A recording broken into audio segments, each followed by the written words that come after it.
귀한 찬양 감사합니다. 스페인을 혹시 다녀오신 분들은 보셨을지 모르겠습니다. 저도 스페인 다녀온 어떤 분의 글에서 보았습니다. 그라나다라고 하는 곳에서 마드리드로 가는 고속도로 변에 있는 광경입니다. 고속도로 옆에 큰 황소 모양의 입간판이 하나 세워져 있습니다. 인터넷에는 저게 동영상으로 나오는데 그 사진 하나를 캡처해 놓은 것입니다. 고속도로변이 참 한적하고 다른 시야에 걸리는 것 없이 넓게 트여 있는데 저 입간판만 하나 서 있습니다. 그래서 여행객은 저게 대체 뭘까? 근처에 무슨 황소 농장이 있는가? 아니면 다른 뭔가를 황소와 관련된 것을 상징하는 것인가? 그렇게 궁금하게 생각하면서 돌아왔다고 합니다.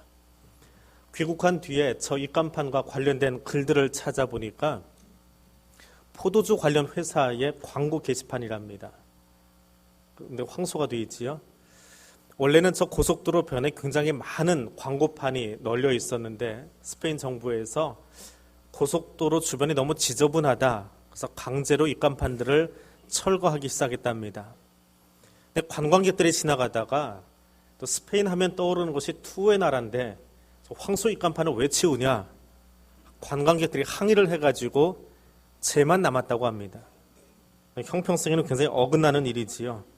근데 아무튼 그런 연유 때문에 저 간판에는 그 회사와 관련된 이야기가 하나도 없습니다. 그냥 황소만 덩그러니 있는데 지금도 그 고속도로변에 혼자 남아 있다고 합니다.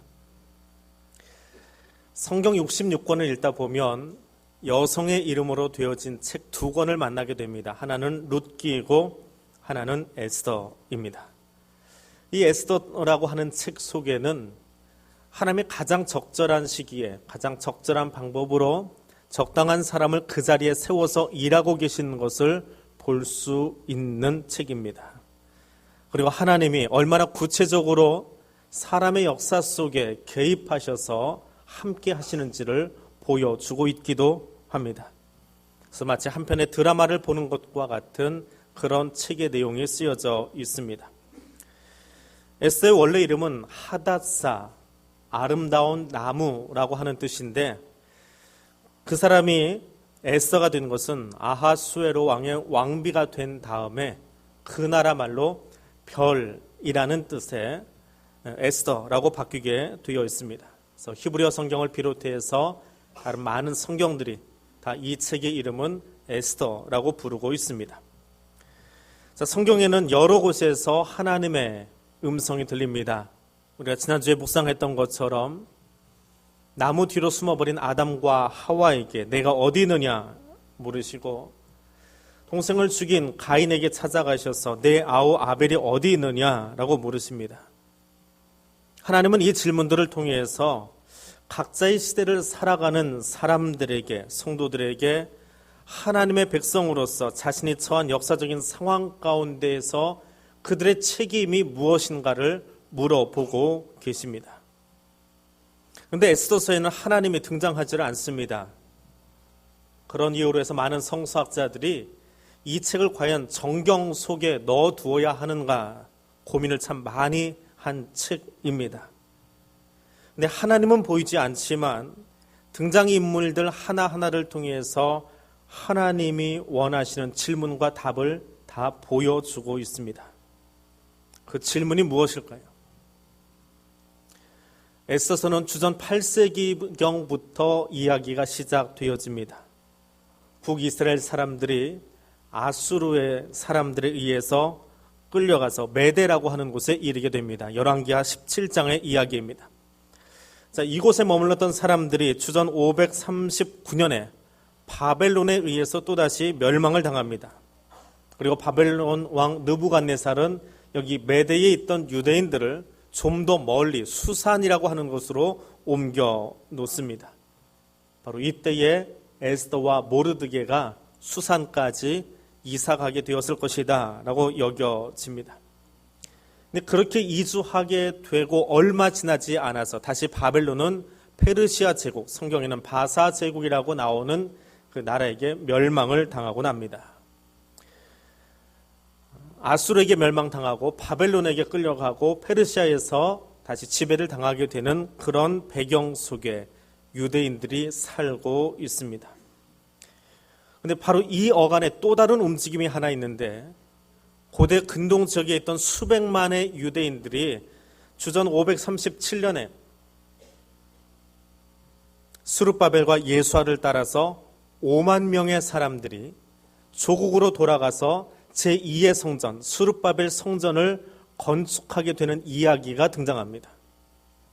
불과 2년의 시간을 차이를 두고 한 사람들은 메대에서 수산으로 강제 이주를 당하고, 또 어떤 사람들은 5만 명이 모아져서 스룹바벨과 예수아를 따라 조국으로 돌아가게 되는, 비슷하게 조국을 떠났었지만 삶의 양태가 완전히 달라지는 모습이 등장합니다. 자, 거기에 또 한 사람이 등장하는데, 이것이 아하수에로라고 하는 왕입니다.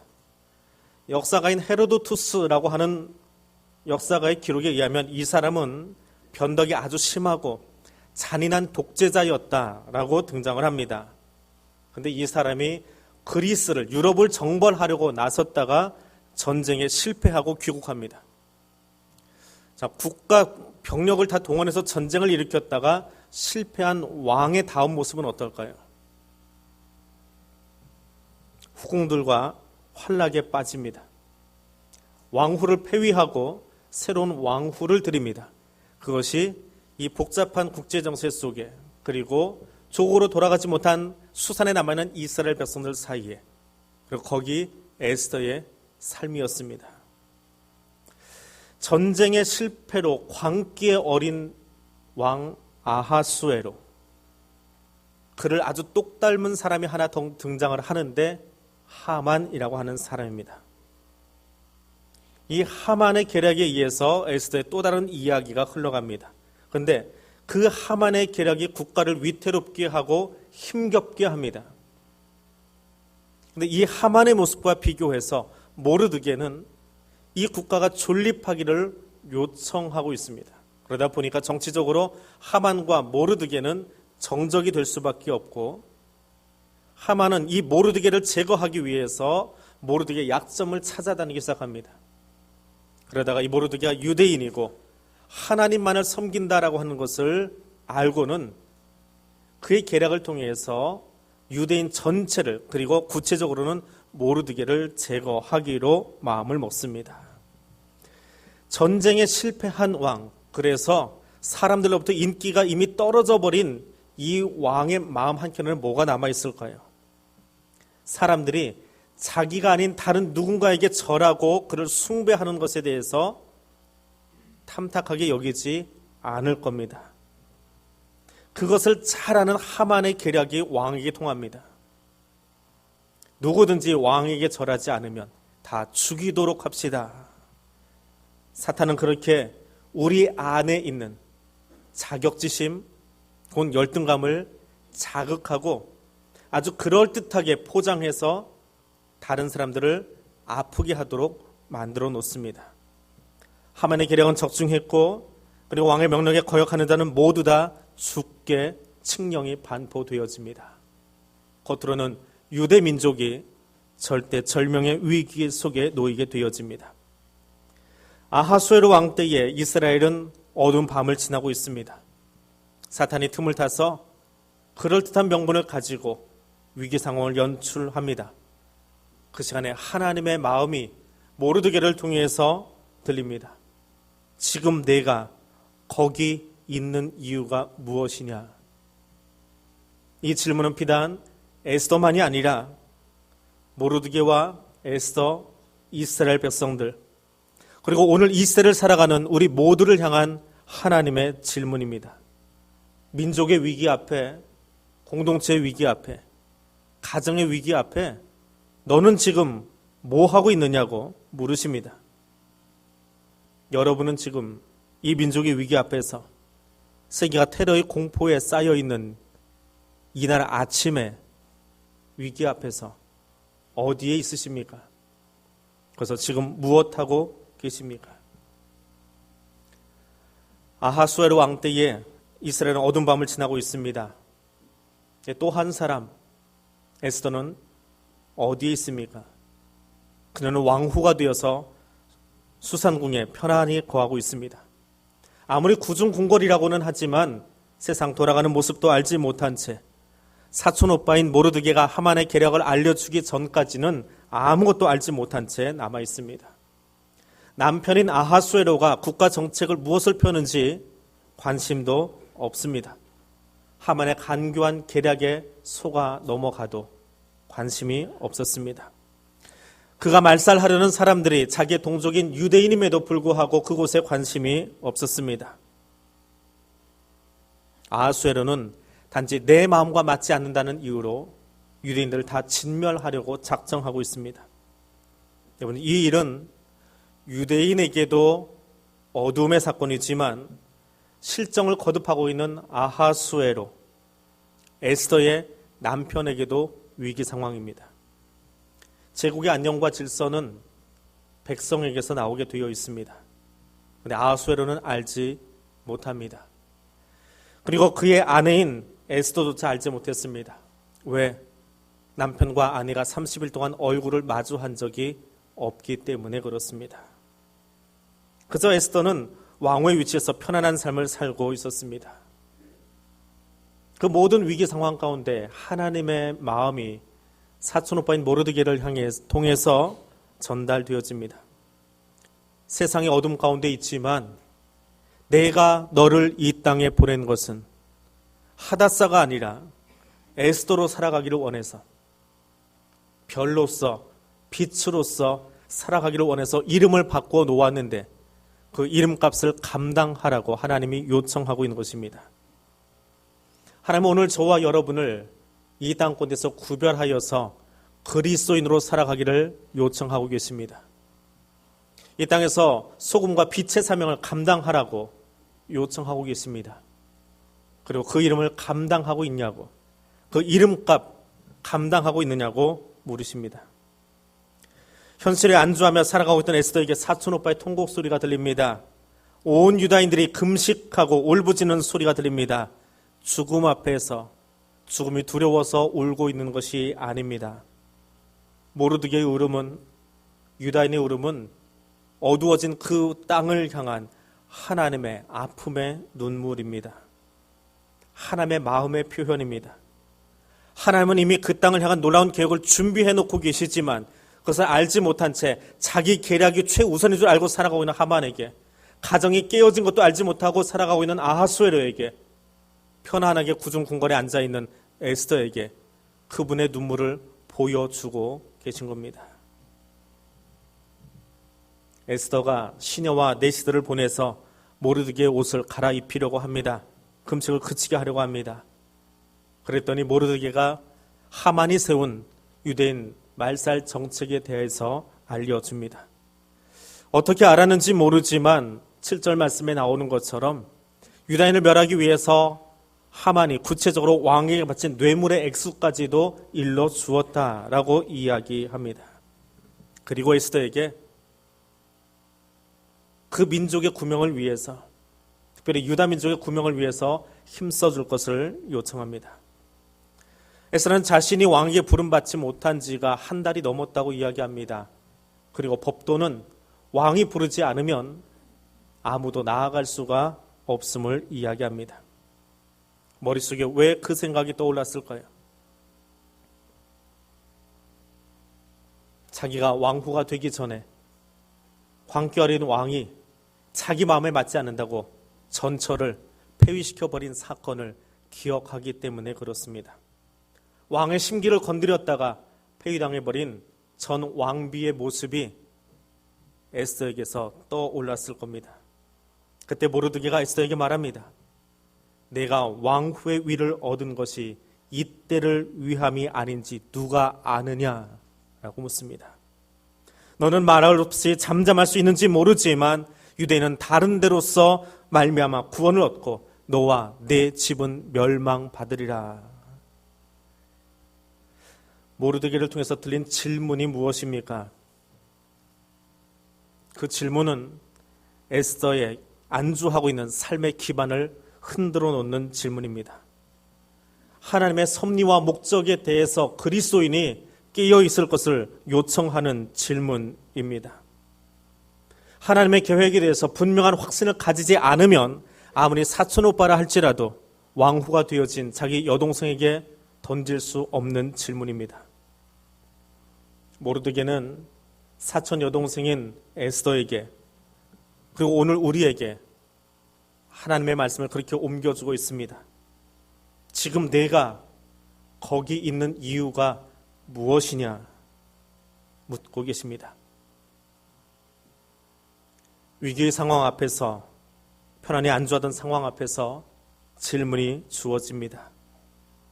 그리고 그 질문은 그 상황에 놓여 있는 모든 사람들을 향해서 삶의 기반을 흔들어 놓는 질문이었습니다. 나무 뒤에 숨어 있는 아담과 하와에게, 동생을 죽인 가인에게, 그리고 오늘 하나님의 음성을 들으려고 앉아 있는 내 자신에게 그분의 음성이 와서 부딪히면 나의 삶의 기반은 흔들릴 수밖에 없습니다. 그것이 하나님의 질문의 요지입니다.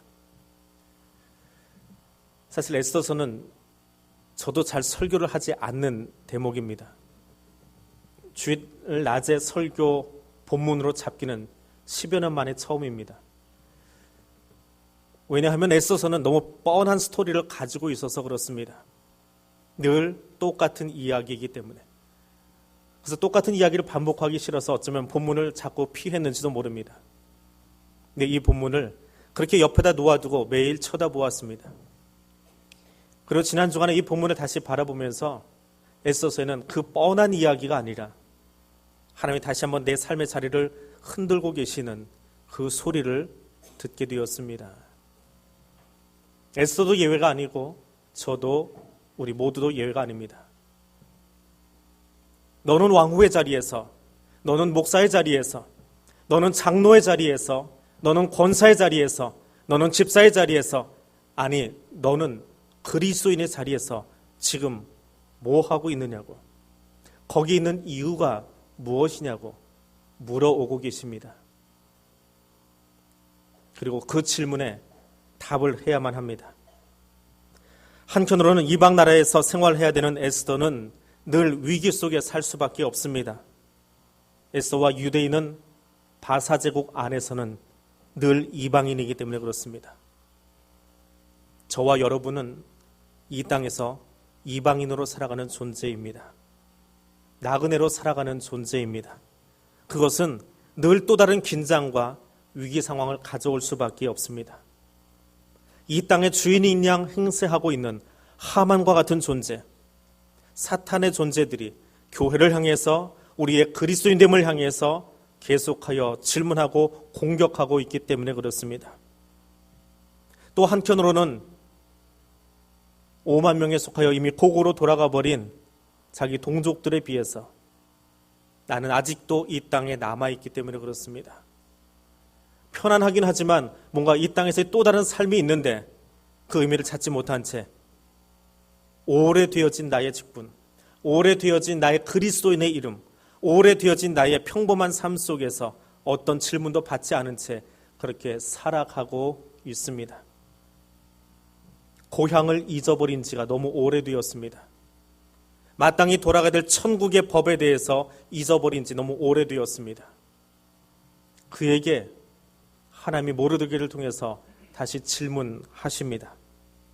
하나님은 그런 에스더와 유대인들 그리고 우리에게 묻습니다. 지금 네가 거기 있는 이유가 무엇이냐 물으십니다. 이 질문의 의도가 무엇입니까? 그리고 이 질문의 답은 무엇입니까? 에스더가 답을 합니다. 왕의 규례를 어기고 가겠습니다. 왕의 부름을 받지 않고 왕에게 나아가는 것이 그것은 법이 아니지만 나아가겠습니다. 동족을 위해서 희생을 각오하고 왕 앞에 나아가겠습니다. 죽으면 죽으리이다. 아주 멋진 답이지요. 근데 이 너무 멋진 답 때문에, 이 뻔한 답 때문에 사실은 이 본문을 좀 멀리하고 있었습니다. 다 아는 뻔한 답 나오기 전에 하나님이 정말 원하시는 것이 무엇인가 궁금했습니다. 그리고 찬찬히 다시 그 본문을 들여다봅니다. 에스더의 답은 그것이 전부가 아닙니다. 모르드게의 질문, 지금 내가 거기 있는 이유가 뭐냐? 그것은 에스더의 삶의 기반을 흔들어 놓는 질문이었습니다. 흔들린 그가 내놓은 답이 무엇입니까? 너 목사냐? 왜 거기에 있느냐? 너 그리스도인이냐? 왜 그 시대에 여기 지금 살고 있느냐? 물으시면 나는 흔들려야 됩니다. 흔들리지 않았다면 하나님과 부딪히는 것이 아닙니다. 말씀과 충돌하는 것이 아닙니다. 에스더는 흔들렸습니다. 위기 상황을 느낍니다. 내 삶의 위기 상황을 느낍니다. 자신이 왕후가 된 것에 대해서, 내가 그리스도인 된 것에 대해서 위기의식을 느낍니다. 그리고 하나님 앞에 질문하고 이제 답을 해야 됩니다. 그리고 결정합니다. 왕으로서 삶의 기반을, 유대인으로서 하나님 백성으로서의 삶의 기반을 흔들고 계시는 하나님의 질문 앞에서 답을 합니다. 그 답이 무엇입니까? 정답을 이야기하면 기도하는 것입니다. 모르드게에게 이렇게 부탁합니다. 오라버니, 수산에 있는 모든 유대인들을 한 곳에 모아주십시오. 이 답은 무엇입니까? 우리 흩어져 숨지 말고, 나무 뒤로 숨지 말고, 범죄했다고 숨지 말고 한 곳에 모입시다. 우리 유대인인 것 드러내십시다. 내가 그리스도인인 것 드러내십시다. 하만이 죽이려고 하면 나 여기 유대인입니다. 나는 하나님에게만 경배합니다. 죽을 각오하고 금식하고 한 곳에 모이십시다. 그리고 거기서 기도하십시다. 더 이상 감추지 말고 이방 땅에서, 이 땅에서 나의 정체성을 드러내십시다. 나 목사입니다. 나는 그리스도인입니다. 세상 사람들이 교회를 와서 뭐라고 할지라도 우리는 그리스도인에게 여기 있습니다라고 드러내십시다. 그리고 나를 위해서, 이 민족을 위해서, 이 위기 앞에 놓여있는 이 땅을 향해서 우리 기도하십시다. 유대인이 아니어도 내 시녀들, 내 시들 다 끌어다가 같이 기도하겠습니다. 그리고 나서 왕께 나아가겠습니다. 모르드게의 질문을 받기 전까지 에스더는 자기 정체성에 대해서 질문해 볼 필요가 없었습니다. 그의 삶이 오랫동안 아주 편안했기 때문에 그렇습니다. 그런데 모르드게의 질문을 통해서 자기 정체성에 대해서 질문을 받는 그 순간 답을 하지 않으면 안 된다는 사실을 깨달았습니다. 그 답은 내가 누구이고 내가 무엇 해야 되는지를 확인하는 것입니다. 하나님의 백성이기에 이방 땅 안에서 기도하는 백성이 되어야 한다는 것을 알았습니다. 위기가 하나님의 때라고 말합니까? 맞습니다. 위기는 위기의 상황에서 필요한 것은 그 위기 상황을 타개하기 위해서 하나님을 모셔드리는 일입니다. 어떻게 해요? 기도밖에는 방법이 없습니다. 내가 할 수 없는 한계 상황을 인정하고 겸손히 하나님의 도우심을 구하는 것. 전능하신 하나님, 사도신경의 첫 번째 고백입니다. 그 전능하신 하나님을 나의 위기 상황 가운데로 모셔드려서 하나님을 해결자로 초청하는 일, 그것이 기도하는 일입니다. 하나님은 오늘 우리에게도 동일하게 에스더에게 물으신 그 질문을 던지고 계십니다. 지금 내가 거기 있는 이유가 무엇이냐? 이 물음은 세계가 테러의 위협 앞에 놓여있는 이 시간에 세계에서 유일하게 허리 잘린 반도 국가에 살면서 전쟁의 위협도 잊어버린 채 살아가고 있는, 너무 오래 평화를 누리고 있어서 전쟁이 없는 것처럼 살아가고 있는 대한민국의 사람들에게, 교회가 소금과 빛의 사명을 감당함에도 불구하고 그렇지 못해서 세상으로부터 지탄받고 있는 이 위기 상황 가운데 내가 목사된 지 너무 오래돼서 이제는 그러려니 하고 살아가고 있는 내 자신에게 그리스도인임에도 불구하고 교패 하나 붙여놓고 그리스도인 양 살아가고 있는 우리들에게 하나님 질문하십니다. 내가 지금 거기 있는 이유가 무엇이냐? 그리고 답을 해야만 합니다. 하나님, 이 일은 내 의로, 내 힘으로 할 수 없습니다. 오직 하나님의 도우심을 구하며 기도의 자리로 나아가겠습니다. 우리의 소망은 오직 예수 그리스도밖에 없기 때문에 그렇습니다. 이것이 정답입니다. 그 예수 그리스도를 붙잡고 그리스도인의 정체성을 가지고 기도하는 자리로 나아갈 수 있기를 원합니다.